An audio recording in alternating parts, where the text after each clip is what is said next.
Hello friends. आपण एक French रिव्होल्यूशनवरती first lecture जे घेतलं होतं त्यामध्ये थोडं एका सेंटेन्समुळं बऱ्याच मला सजेशन आले की ते सेंटेन्समुळं थोडं उलटं वाटतं. म्हणजे मला त्या सेंटेन्समध्ये असं म्हणायचं होतं की रशियन रिव्होल्यूशन हे फ्रेंच रिव्होल्यूशन नंतर झालं, बट बिकॉज ऑफ अदर रिव्होल्यूशनही त्याच्यामध्ये कनेक्ट झाली. सो त्यामुळे बऱ्याच युजर्सला व्ह्युअर्सला काय झालं की ते सेंटेन्स वेगळ्या पद्धतीने वाटायला लागलं. तर त्यामुळेच ही गोष्ट मी बनवतोय की मला असं म्हणायचं आहे की फ्रेंच रिव्होल्यूशन जे झालंय, फ्रेंच रिव्होल्यूशनबद्दल आपण बघत होतं. तर फ्रेंच रिव्होल्यूशन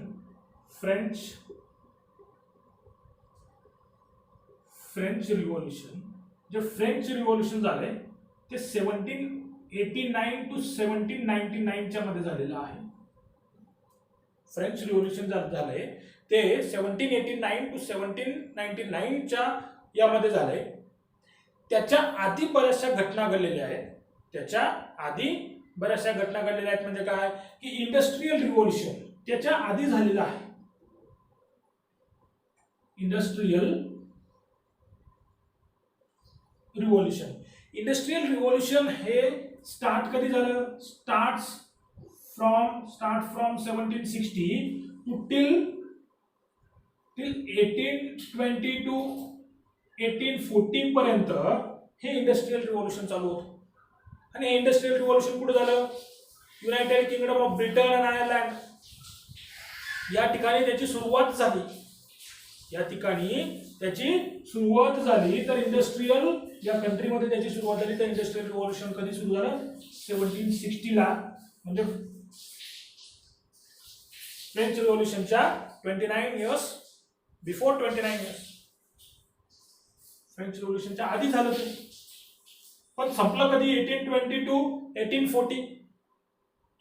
या फ्रेंच रिव्होल्यूशनच्या आधी अजून एक रिव्होल्यूशन झालंय, त्यामध्ये आहे अमेरिकन रिव्होल्यूशन. ज्या अमेरिकन 13 कॉलनीजला लुईस 16 ने हेल्प केली होती. हेच अमेरिकन रिव्होल्यूशन जे आहे हे कधीपासून झालंय? स्टार्ट कधी झालंय? 1765 टू 1783 पर्यंत हे अमेरिकन रिव्होल्यूशन चालू होतं. हे अमेरिकन रिव्होल्यूशन 1765 ज्यावेळेस हा लुईस 16 आला तेव्हापासून अमेरिकनचं रिव्होल्यूशन चालू होतं. अमेरिकन वॉर ऑफ इंडिपेंडन्स म्हणू आपण त्याला. तर तो 1765 ला स्टार्ट झाला. 1783 पर्यंत हे अमेरिकन वॉर ऑफ इंडिपेंडन्स सुरू होतं. त्याला अमेरिकन रिव्होल्यूशन म्हणतो. आणि अजून एक रिव्होल्यूशन झालं होतं ते रशियन रिव्होल्यूशन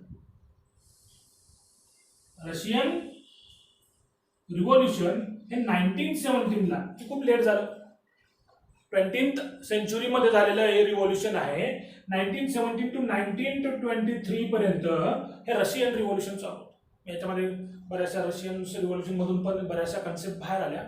पण मला एक गोष्ट म्हणायची की इंडस्ट्रियल रिव्होल्यूशन मध्ये, अमेरिकन रिव्होल्यूशन मध्ये, रशियन रिव्होल्यूशन मध्ये की फ्रेंच रिव्होल्यूशन मधून बऱ्याचशा कन्सेप्ट या नवीन कन्सेप्ट काय आल्या? नवीन कन्सेप्टचा जन्म झाला या फ्रेंच रिव्होल्यूशन मधून. या फ्रेंच रिव्होल्यूशन मधून काय झाला? नवीन कन्सेप्टचा काय झाला? जन्म झाला. आणि हेच फ्रेंच रिव्होल्यूशनने बऱ्याच गोष्टी जगामध्ये बदलल्या. ह्याच फ्रेंच रिव्होल्यूशनने अमेरिकन रिव्होल्यूशनमध्ये अमेरिकन वॉर ऑफ इंडिपेंडन्स संपल्यानंतर अमेरिकेच्या कॉन्स्टिट्यूशनने बऱ्याच नागरिकांना राईट्स दिले. आणि त्या राईट्स पासून इन्स्पिरेशन घेऊन तेच फ्रेंच रिव्होल्यूशनने बरेचसे त्याच्यामधले काही गोष्टी अपडेटेड केल्या. आणि फ्रेंच रिव्होल्यूशन नवीन ज्या फॅटर्निटी, फ्रीडम हे ज्या गोष्टी होत्या, या गोष्टी काय केल्या? फ्रेंच रिव्होल्यूशन बऱ्याच गोष्टी काय झाल्या? घेऊन आल्या. आणि इंडस्ट्रियल रिव्होल्यूशन म्हणजे तुम्हालाच माहिती, औद्योगिक क्रांती म्हणतो आपण त्याला. आणि रशियन रिव्होल्यूशन ही खूप नंतरची कन्सेप्ट, 20th सेंचुरीची कन्सेप्ट आहे. सो मला याच गोष्टी सांगायचं. त्याच्या पुढे मग आपण जे बघणार आहोत ते काय आहे? French revolution. हे फ्रेंच रिव्होल्यूशन झालंय 1789 मध्ये. कधी? 1789 मध्ये 1789 ला फ्रेंच राज्यक्रांती झाली आणि याने जगाला पूर्ण एक नवी दिशा दिली. मग ही घटना कशी घडली? काय घडली? या घटना घडण्यामागं काय कारण होती? ही आज आपण आपल्या या लेक्चरमध्ये बघणार आहोत. त्याचे पूर्ण जगावरती काय परिणाम झाले. तर फ्रेंच रिव्होल्यूशन म्हणजे फ्रेंच राज्यक्रांती ही अशी एक घटना आहे जी घटना तिथली जी सत्ता होती, तिथला जो लुईस 16 जो किंग होता, तिथली जी परिस्थिती होती, तिथली जी सोशल सिस्टीम होती, ती पूर्णपणे बदलून टाकली या फ्रेंच रिव्होल्यूशनने. मग काय झालं? अचानक मी लास्टचा पार्ट सांगतो की काय झालं की 14 जुलै 1789ला, 14 जुलै 1789ला जी पॅरिस सिटी होती, city of Paris is a state, alarm स्टेटमध्ये होती. अलार्म स्टेटमध्ये होती. त्याचं रिझन काय झालं की एक रुमर पसरलं तिथल्या लोकांमध्ये, तिथल्या पीपलमध्ये. रुमर काय पसरलं की तो जो किंग होता, कोण, लुईस 16, या हा काय करणार आहे, पॅरिस सिटीवर हल्ला करणार आहे आणि डायरेक्ट पॅरिस सिटीमध्ये जे पण लोक राहतात त्यांना, त्यांच्यावर गोळीबार करणार आहे. ज्या पद्धतीचा गोळीबार कधी झाला, जालियनवाला बाग मध्ये झाला. त्याच पद्धतीचा असं रुमर पसरलं. ही घटना, जालियनवाला बागची घटना नंतर घडलेली, ही खूप आधी घडलेली आहे. पण मी फक्त एक्झाम्पल सांगतो की त्याच पद्धतीचा काय होणार होता, ऑर्डर देण्यात आलेली होती. असं रुमर रुमर म्हणजे अफवा, अशी अफवा पसरली लोकांमध्ये. मग लोक काय झाले, गोळा झाले. 7,000 लोक गोळा झाले. मेन अॅनुमेन सर्व एकत्र गोळा झाले आणि त्यांनी काय केलं की जी पण किंगची ठिकाणं होती, प्रिझन्स होती, त्या ठिकाणावरती लोकांनी काय केला, हल्ला चढवला. कशासाठी हल्ला चढवला? जर किंग आपल्यावर अटॅक करणार असेल तर आपल्याकडे सुद्धा काय पाहिजे, इक्विपमेंट्स पाहिजे, अम्युनिशन पाहिजे. तर ती शोधण्यासाठी काय केलं, गव्हर्नमेंट बिल्डिंग्सवरती, फोर्ट्रेसवरती काय केला, तिथल्या लोकांनी हल्ला चढवला. आणि हल्ला चढवून काय केला की बॅस्टली नावाचं एक पॅरिसमधलं ठिकाण आहे, त्या ठिकाणावरच्या प्रिझनवरती हल्ला चढवला. तिथला जो कमांडर होता त्या कमांडरला मारलं, कमांडरला किल केलं आणि त्या कमांडरला किल केल्यानंतर तिथलं जे ॲम्युनिशन होतं ते जमा केलं. आणि काय झालं की अशा पद्धतीने पुढच्या पूर्ण दिवसाले रायट्स पसरले. रायट्समध्ये दंगली झाल्या, लोकांना मारण्यात आलं. गव्हर्नमेंट जे राज्याचे नोबल्स होते त्या सगळ्यांना मारण्यात आलं. अशा पद्धतीने लोकांमध्ये एक त्या राजाविषयी, त्या राज्याविषयी काय झाली, एक चीड निर्माण झाली होती.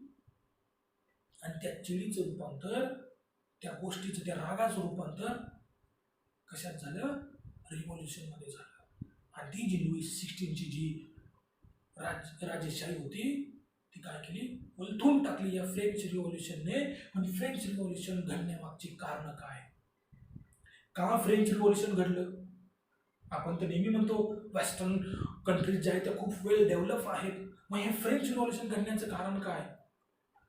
ते आपल्यापेक्षा खूप अद्ययावत आहेत, खूप प्रगत आहेत, वेल ते स्वतःला डेव्हलप कंट्रीज म्हणतात. तर मग त्यांच्यामध्ये अशा गोष्टी का घडल्या? तर हे सर्व आत्ता झालेलं आहे. हे रिव्होल्यूशन जेव्हापासून झालं त्याच्या पुढच्या या घटना आहेत, म्हणजे 1789च्या पुढे या सगळ्या गोष्टी बदलल्या. पण त्याच्या आधीच्या गोष्टी आहेत त्या काय पूर्णपणे वेगळ्या आहेत. ज्या पद्धतीने भारतामध्ये जातीय व्यवस्था होती, आपण म्हणतो ब्राह्मण, क्षत्रिय, वैश्य, शूद्र, ज्या पण पद्धतीने भारतामध्ये अशा पद्धतीने मान्य केली होती, त्याच पद्धतीने फ्रेंच सोसायटीमध्ये सुद्धा डिव्हिजन केलेलं होतं सोसायटीचं. 3 इस्टेट होत्या त्यावेळेस. पहिली जी इस्टेट ती होती क्लर्जी लोकांची. क्लर्जी म्हणजे चर्चच्या रिलेटेड जेवढे पण पर्सन्स असतील, ज्यांनी त्या चर्चमध्ये इन्व्हेस्ट केलेलं आहे, त्या सगळ्या लोकांना कशामध्ये बसवलं होतं, क्लर्जीमध्ये. जी पहिली इस्टेट होती, ही डायग्राम बघा. ह्या डायग्राममध्ये त्या 3 इस्टेट दिलेल्या आहेत. पहिली जी इस्टेट होती ती काय होती, क्लर्जी म्हणजे चर्च रिलेटेड पर्सन्स. दुसरी जी होती ती नोबिलिटी म्हणजे काय, किंग आणि त्याचे नोबल्स. हे सेकंड इस्टेटमध्ये येत होते. आणि थर्ड इस्टेट होती, त्या थर्ड इस्टेटमध्ये 3 पार्ट्स होते. पहिला जो भाग होता तो त्याच्यामध्ये कोण कोण येत होते, big businessman, merchant, lawyers, court persons, हे सगळे त्या तिसऱ्या स्टेटमधल्या पहिल्या म्हणजे टॉप ऑर्डरला होते. सेकंड ऑर्डरला कोण, पिझन्स होते. आणि थर्ड ऑर्डरला जे होते ते कोण होते? Small peasants, landless labours, servants. हे सगळे म्हणजे ज्या पद्धतीने आपल्याकडे जातीय व्यवस्था होती, कास्ट सिस्टीम होती, त्याच पद्धतीने फ्रेंचमध्ये सुद्धा काय होती? इस्टेट सिस्टीम होती. कशी? इस्टेट इस्टेट सिस्टीम होती. व पहिली जी इस्टेट होती, फर्स्ट इस्टेट, याच्यामध्ये कोण राहायचं? क्लर्जी. याच्यामध्ये असायचे क्लर्जी. याच्यामध्ये असायचे क्लर्जी. सेकंड जी इस्टेट होती त्याच्यामध्ये होतं नोबिलिटी सर्व नोबल्स, राजा, त्याच्यासोबतचे आपण कार्यकर्ते, नेता आणि कार्यकर्ते, हमारा नेता जिंदाबाद हो, राजा आणि त्याचे सेवक. आणि थर्ड जी इस्टेट होती याच्यामध्ये जे टॉपला होते ते होते बिग बिझनेसमॅन,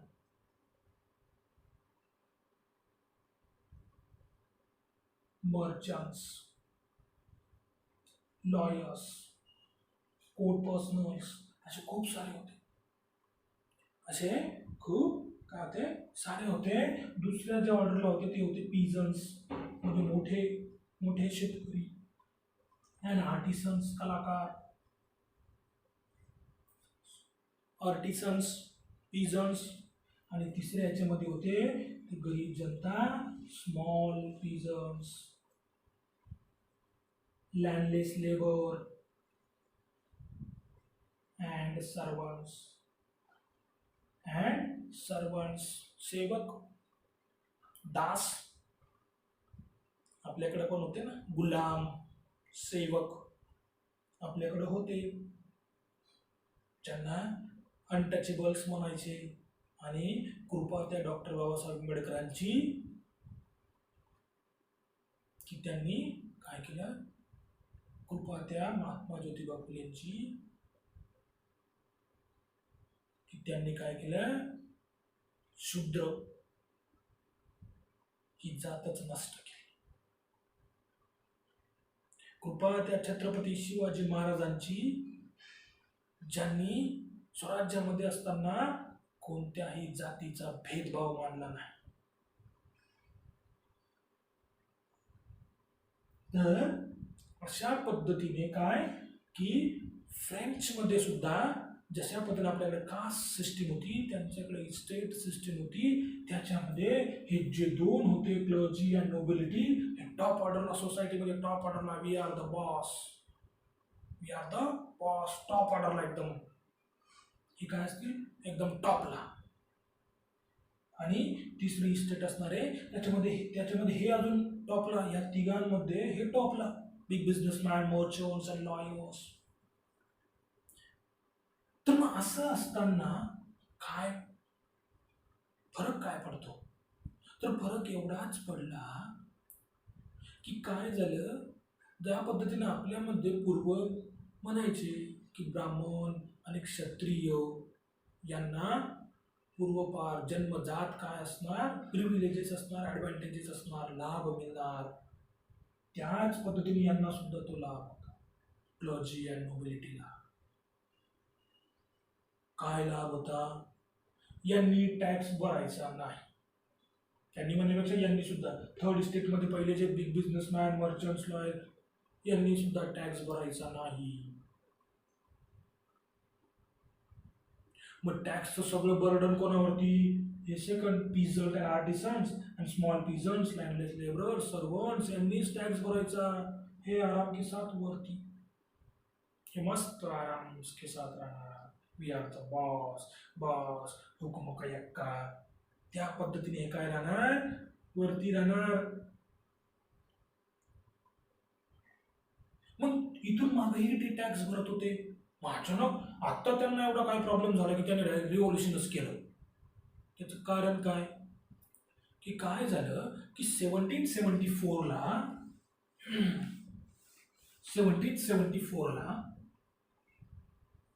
जो लुईस 16 आहे, राजघराण्यातला लुईस 16, तो गादीवर बसला, तो राजा झाला, तो किंग झाला. आणि तो किंग झाल्यानंतर 1774ला त्याने बघितलं तर तिजोरी सगळी खाली आहे, ट्रेझरीज एम्प्टी, सगळं एम्प्टी आहे. तर मग आता एवढं जे आहे हे राज्य जे आहे ते सांभाळायचं कसं, ते सांभाळायचं कसं. मग ते सांभाळण्यासाठी त्याने लोन काढलं, अप टू 1 बिलियन त्याने लोन काढलं, 1 बिलियन लिव, 1 बिलियन लिव, लिव्हरी नका म्हणू, लिव, 1 बिलियन लिव.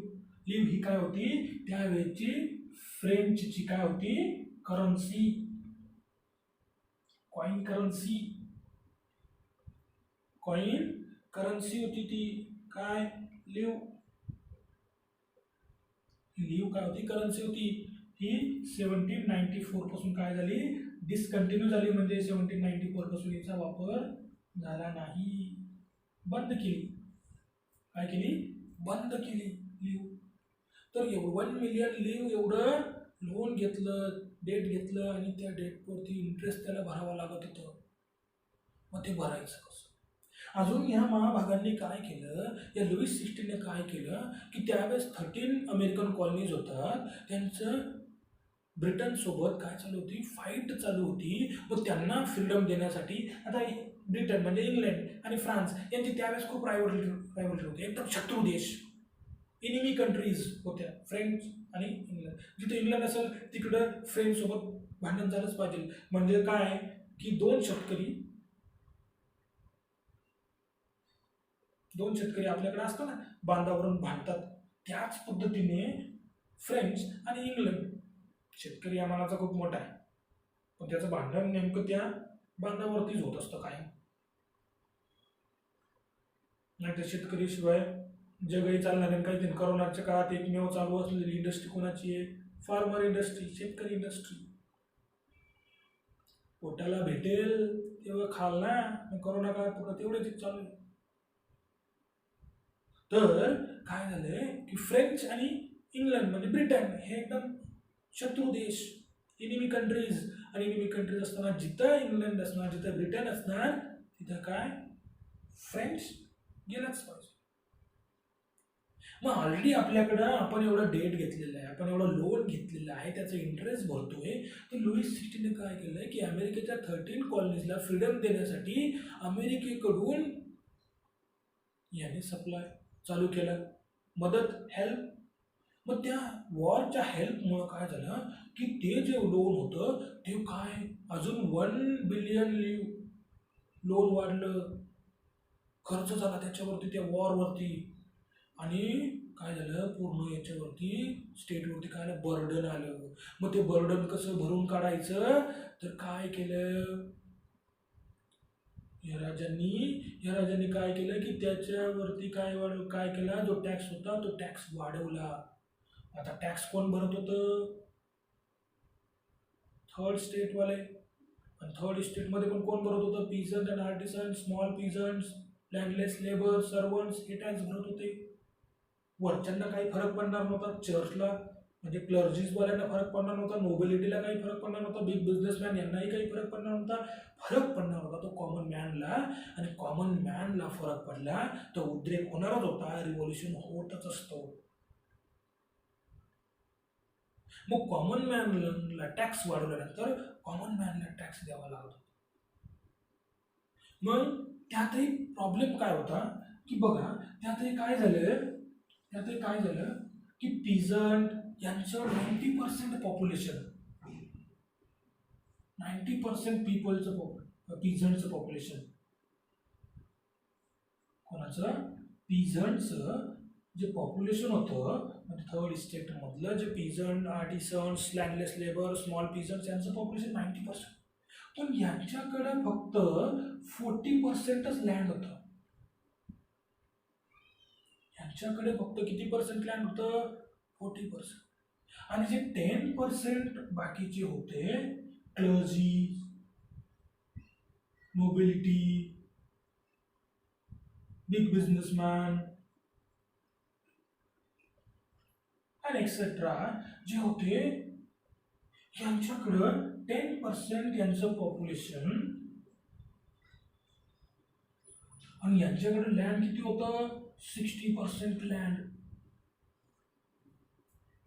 आणि पिझट 90% त्यांचं पॉप्युलेशन त्यांच्याकडे लँड फक्त किती 40% होतं.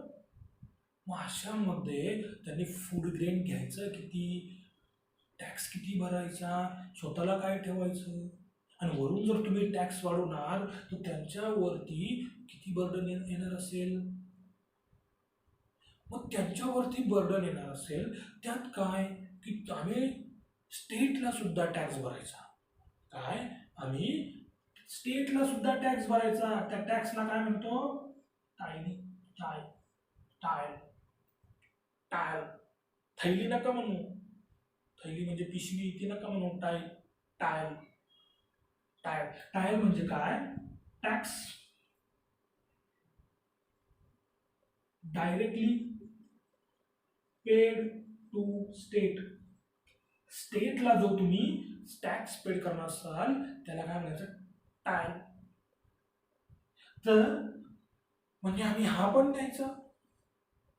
वरून जे क्लर्जीज होते, जे चर्चचे लोक होते ते काय म्हणायचे की आम्हाला पण टॅक्स द्या, आम्हाला पण काय द्या टॅक्स द्या. ताय ताय तिथे नका म्हणू, तिथे म्हणू नका. ताय ताईत पण नका म्हणू, गळ्यात घालतो ते ताईत पण नका म्हणू, ताय. तर तो जो आहे तो जो टॅक्स आहे तो कोणाला tax paid to clergy.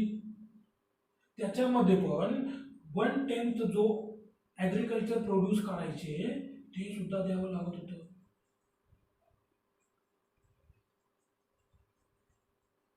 1/10 agriculture produce क्लर्जीजला द्यायचं, स्टेटला टॅक्स द्यायचा. वरून फक्त 40% लँड यांच्याकडे, 60% लँड हे त्यांनीच सांभाळायचं. वारे माया. आणि वरून राजाने ते डेट वाढलं, ते अमेरिकन वॉरमध्ये पार्टिसिपेट करून अजून ते लोन वाढवलं आणि ते बर्डन कोणावरती ते भरून काढण्यासाठी टॅक्स वाढवले लुईस 16ने. आणि त्याने टॅक्स वाढवले, लोक काय करणार, लोक गप बसतील का? लोक गप नाही बसणार. कॉमन मॅन सहन करण्याची एक लिमिट असते ना, ती लिमिट जर तुम्ही पाळत नसाल तर मग रिव्होल्युशन होणारच होतं. आणि ते रिव्होल्युशन का झालं 1789लाच का झालं, कारण की ऑलरेडी आपली जी फ्रान्स स्टेट होती ती डेटमध्ये होती. त्याच वेळेस काय केलं त्यांनी 13 अमेरिकन कॉलनीज फ्रीडम देण्यासाठी ब्रिटनसोबत वॉर केलं. त्या वॉरमध्ये अजून आपलं डेट वाढवलं आणि त्या डेट वाढवल्यानंतर काय झालं की कॉमन मॅनवरती, थर्ड इस्टेटवरती काय वाढला, टॅक्स वाढला. आता टॅक्स वाढला त्यामुळे लोकांना खूप त्रास झाला. तो टॅक्स पेड कसा करायचा, त्या क्लर्जीजला टॅक्स द्यायचा, स्टेटला वेगळा टॅक्स द्यायचा. मग हे सगळं करायचं, मग आम्ही सर्वाईव्ह कसं करायचं. म्हणजे हा झाला पिझनचा विषय. हे एक कारण, हे पहिलं कारण. दुसरं कारण काय होते, जे पण लेबर्स होते, जे वर्कशॉपमध्ये काम करत होते, जे पण लेबर्स होते वर्कशॉपमध्ये काम करत होते, त्या लेबर्सला त्या वर्कशॉपचे जे ओनर असायचे ते फिक्स वेज द्यायचे. वेज म्हणजे पगार, फिक्स पगार द्यायचे, त्या पगारामध्ये बदल करायचे नाही. आणि टॅक्स वगैरे वाढवला, टॅक्स यांनी पेड करायचा. मग टॅक्स वाढवला पण व्हेज न वाढल्यामुळे काय झालं, यांच्या हातात जो पैसा राहत होता तो कमी राहायला लागला. मग तो पैसा जर कमी राहायला लागला तर मग काय, जे त्यावेळेचं स्टेपल डाएट होतं फ्रेंचमधलं जे पण स्टेपल डाएट होतं, स्टेपल डाएट फ्रेंचचं काय होतं, ब्रेड.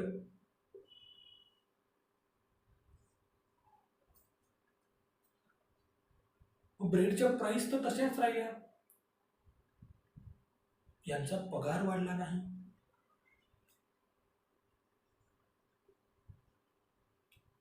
लेबर वेजेस जे होते ते काय होते, फिक्स.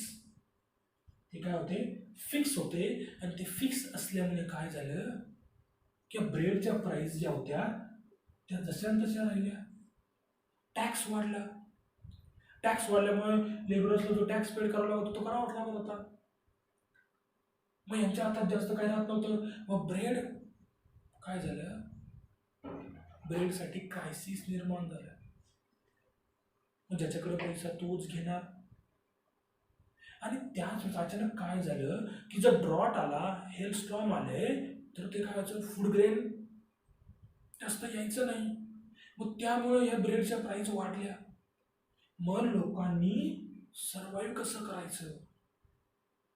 मग एक्स्ट्रीम कंडिशन तयार झाली ज्याच्यामध्ये बेसिक मीन्स ऑफ लाईव्हलीहूड होत्या, म्हणजे जगण्याच्या ज्या बेसिक गरजा होत्या त्या डेंजर सिच्युएशन मध्ये आल्या. एक्स्ट्रीम कंडिशन निर्माण झाली. त्या एक्स्ट्रीम कंडिशनला काय म्हणतो, सबसिस्टन्स क्रायसिस, जगण्यासाठीचा लढा.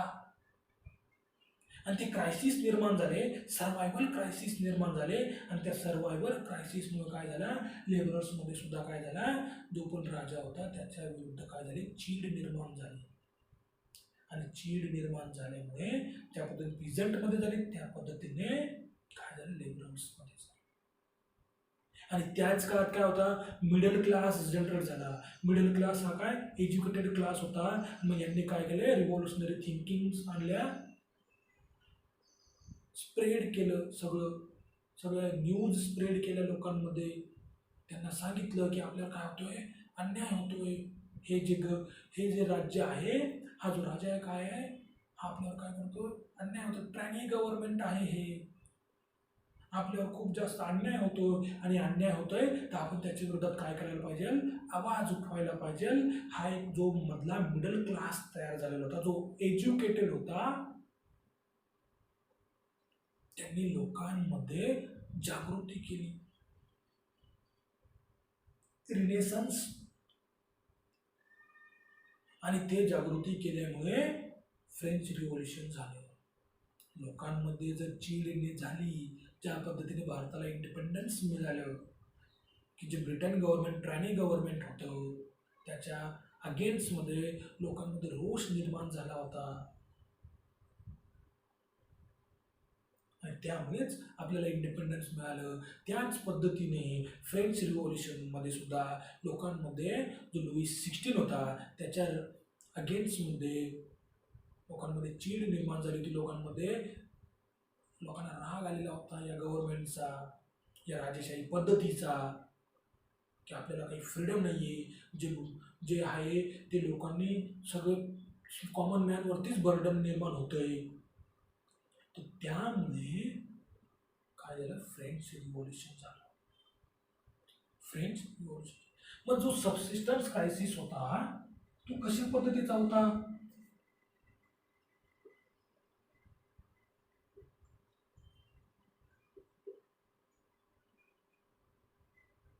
जो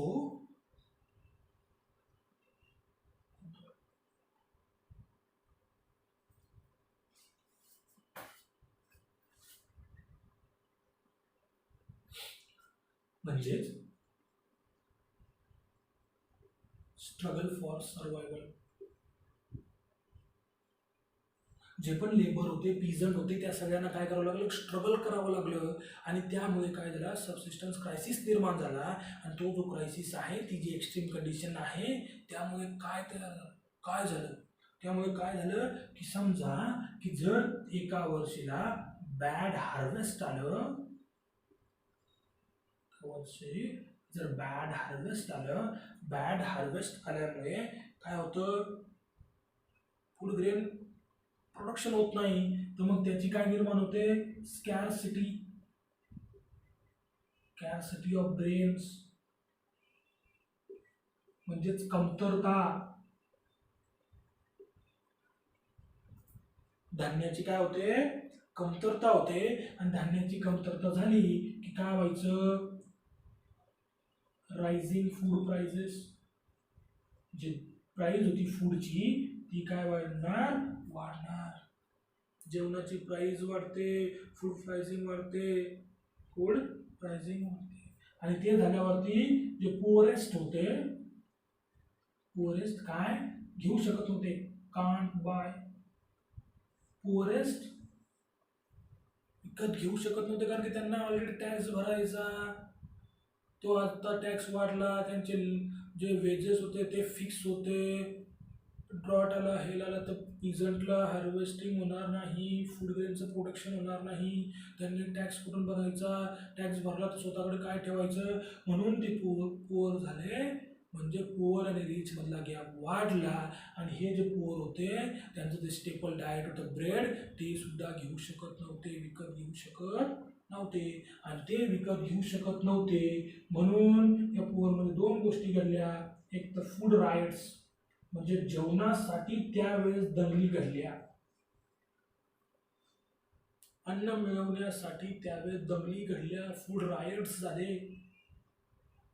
आणि ती बाय करू शकत नव्हते म्हणून त्यांच्या ज्या बॉडीज होत्या त्या कशा झाल्या, वीक झाल्या, विकर बॉडीज.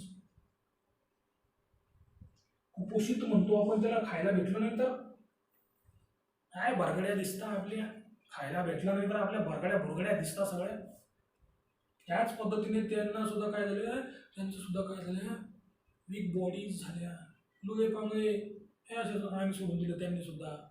मग आणि जेवणासाठी भांडणी, फूड रायट्स, भांडणी आणि फूड रायट झाले. आणि नवीन काय आले, डिझीज. अरे रोग पसरायला वेळ नाही लागत. जिथं गरीब तिथं रोग. का व्यवस्थित जेवण भेटत नाही, इम्युनिटी तयार होत नाही. इम्युनिटी तयार झाली नाही की काय, साधा रोग सुद्धा आपल्याला जुमानत नाही, बॉडी जुमानत नाही, सहन होत नाही. लाईक करोना, गरीब लोकांवरतीच अन्याय आहे करोनाचा. श्रीमंतांना काय फरक पडतो, करोना गेला आला काही नाही फरक, सगळं त्यांना मजेशीर आहे. सगळ्यात जास्त फटका गरिबांनाच बसतो, सगळ्यात जास्त फटका गरिबांनाच बसतो. काम बंद, सगळे बंद, बिझनेस बंद, छोटे बिझनेस आहेत, छोटे शॉप्स आहेत ते बंद, सगळे बंद. फटका तर त्यांनाच बसणार आहे. बिचारा आमचा शेतकरी कष्टच करू राहिला शेतामध्ये आयुष्यभर, त्याच्या वाट्याला काही सुख येत नाही. कोणतंही सरकार येऊ द्या, कसंही येऊ द्या, त्यांना काही फरक नाही. शेतकऱ्यांच्या वाट्याला कायम तरी उभा, तरी पुढच्या वर्षी ताट मानाने उभा हो. त्याला माहिती आहे ना, स्वाभिमान आहे त्याच्याकडं, स्वाभिमानात जगतो तो. हो, स्वाभिमानात जगतो. त्याला गरज नाही आहे फूड राईट्स वगैरे करायची, फूड राईट्स वगैरे करायची. ज्या दिवशी शेतकरी ठरवलं स्वतःसाठीच पिकवायचं, त्या दिवशी राईट्स होतील मोठमोठ्या लोकांमध्ये अन्न मिळवण्यासाठी. पण शेतकरी मनाचा दिलदार आहे, त्याला ती गोष्ट म्हणजे हेच होत नाही, मनाला पटतच नाही. तर विकर बॉडीज झाल्या, कुपोषित झाले.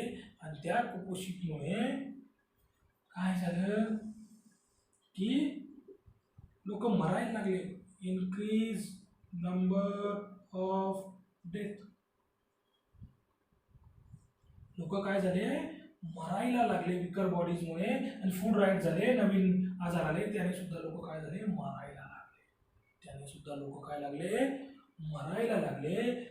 अशा पद्धतीने काय झालं, अशा पद्धतीने लोकांना सर्वाईव्ह करायला लागलं. आणि अशी जर परिस्थिती आली तर लोक उद्रेक करणारच आहेत, रिव्होल्युशन करणारच आहेत. आणि तीच परिस्थिती निर्माण झाल्यामुळे लुईस 16च्या काळात 1789ला काय झालं, फ्रेंच रिव्होल्युशनची सुरुवात झाली. आणि सुरुवात कुठं संपली, लुईस 16ला मारून, किल करून. आणि ते झाल्यानंतर काय झालं, ते झाल्यानंतर सुद्धा फ्रेंच रिव्होल्युशन काही गोष्टींसाठी पुढं चालूच होतं. त्याचंही आपण बघू काय चालू होतं, कसं चालू होतं. पण फ्रेंच रिव्हॉल्युशनने एक जगाला एक नवी दिशा दिली. लिबर्टी, फ्रॅटर्निटी, फ्रीडम म्हणतो. फ्रीडम तर सगळ्यात महत्वाचं फ्रीडम देण्याचं काम जे आहे सुरुवातीला जी सुरुवात झाली ती फ्रेंच रिव्हॉल्युशन पासून झाली. म्हणून मी पहिलंच जे हिस्ट्रीमधलं सोशल सायन्समधलं लेक्चर घेतलं ते आहे फ्रेंच रिव्हॉल्युशन. कारण की जिथून जगाला बदलण्याची सुरुवात झाली ते शिकणं सर्वात महत्वाचं. इथून सर्व सुरुवात झाली. इथून सर्व हक्क, ह्युमन राईट्स वगैरे सगळं सगळं सगळं जे सुरुवात झाली त्याची सुरुवात पहिली स्टेप जी होती, पहिली पायरी जी होती, फर्स्ट स्टेप जी होती ती फ्रेंच रिव्हॉल्युशन पासून सुरुवात झाली. फ्रेंच रिव्हॉल्युशन खूप बदल घडवला जगामध्ये. त्याच्यानंतरची बरीच रिव्हॉल्युशन झाली, इंडस्ट्रियल रिव्हॉल्युशन झाली आणि रिसेंटली इंडियामध्ये जिओ रिव्हॉल्युशन सुद्धा झालं. तर अशा पद्धतीने काय की तिथल्या कॉमन लोकांना जे 90% पॉप्युलेशन होतं, 90% पॉप्युलेशनसाठी 10% पॉप्युलेशनची सत्ता उलटून टाकणं सोपंच आहे. म्हणून फ्रेंच रिव्हॉल्युशन झालं. मिडल क्लास तयार झाला.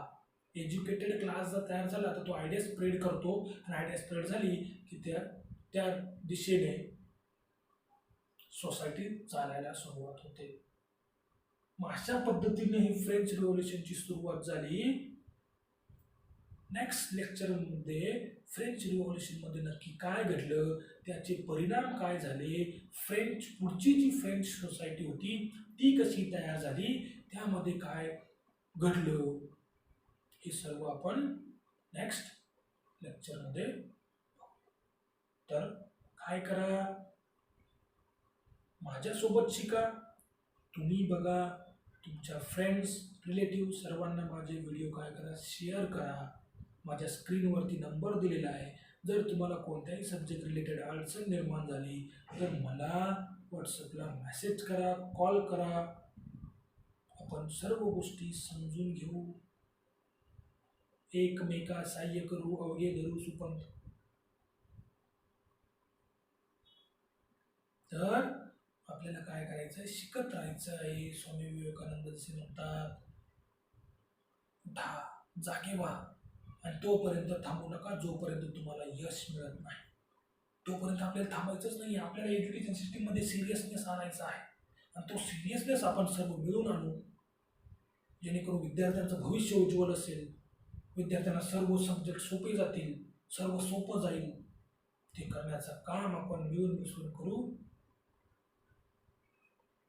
आजचा जो टॉपिक आहे फ्रेंच रिव्हॉल्युशनला आपण सुरुवात केलेली आहे आणि हेच रिव्हॉल्युशन आपण एज्युकेशन सेक्टरमध्ये सुद्धा करू. त्यासाठी माझे व्हिडिओज बघा आणि इतरांनाही शेअर करा. ओके, बाकीचं नेक्स्ट लेक्चरला. थँक्यू, धन्यवाद.